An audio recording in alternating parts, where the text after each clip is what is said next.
Merci Madame la Présidente, Madame la Ministre, Madame la Rapporteure, mes chers collègues. Chers collègues, c'est avec pas mal d'émotion que je viens ici présenter ma proposition de loi pour la création d'un registre national des cancers. Avant tout, je tiens à remercier mon groupe Union Centriste d'avoir permis sa discussion et tous les collègues sur tous les bancs du Sénat qui ont soutenu largement cette proposition de loi. Je remercie aussi, bien sûr, Madame la rapporteure, ma collègue Nadia Sollogoub, pour son travail précis et argumenté, ainsi que la Commission des affaires sociales, dont les apports ont modifié utilement le contenu de ce texte.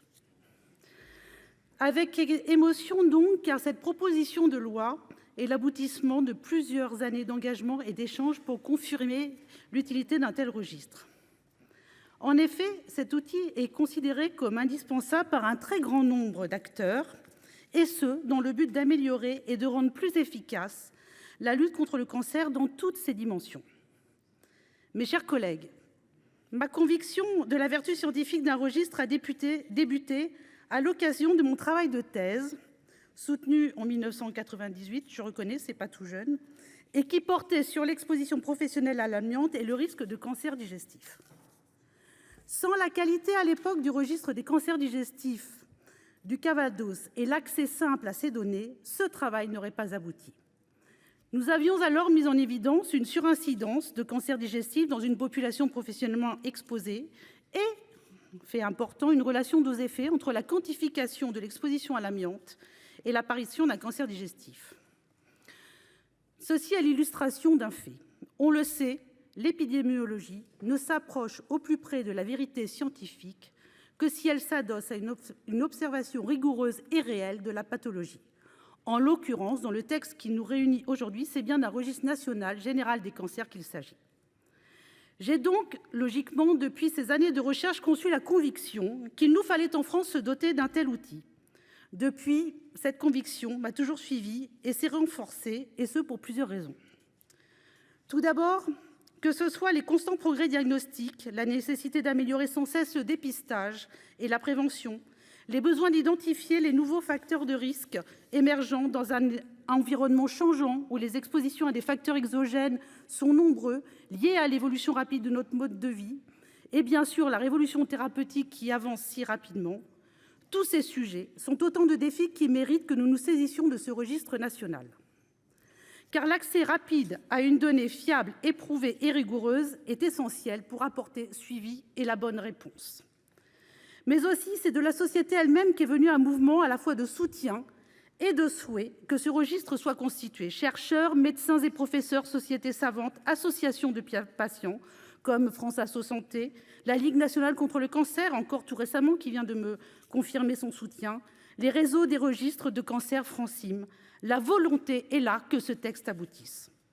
J'en profite ici pour vous témoigner parmi ces soutiens de celui du professeur Guillot, efficace et constant, auteur d'un rapport adopté en décembre 2021 par l'Académie de médecine et qui accompagne de façon nette la nécessité d'un registre national des cancers.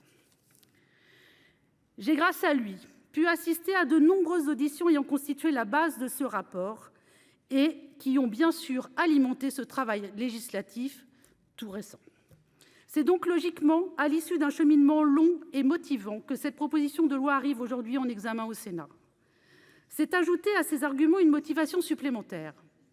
Parce que la révolution numérique permet aux données de santé de connaître un développement certain et que la promesse de l'intelligence artificielle laisse envisager des perspectives nouvelles, nul ne peut ignorer à la fois la nécessité d'un contrôle public ferme et exclusif du recueil et de l'usage de ces données, qui sont intimes et pourtant alimentent de nombreux appétits, allant de la manipulation des données, parfois excessives, non encadrées, très scientifiques, aux usages y compris à des fins mercantiles ou commerciales.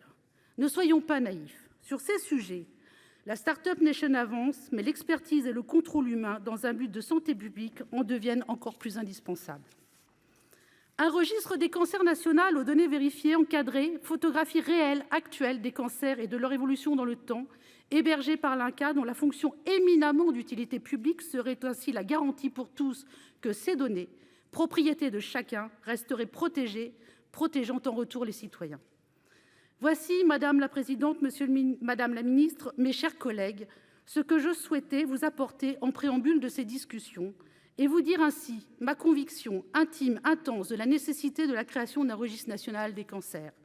Le temps est venu de mettre enfin un cadre à de nombreuses années de tergiversations, pas toujours justifiées ni justifiables, et de prendre la décision qui s'impose de créer ce registre. Les outils et les compétences sont là. Vous pouvez compter sur ma détermination à faire avancer ce sujet à son terme, forte à la fois de nombreux soutiens trouvés ici au Sénat et de ceux si nombreux de la société civile. Je vous remercie.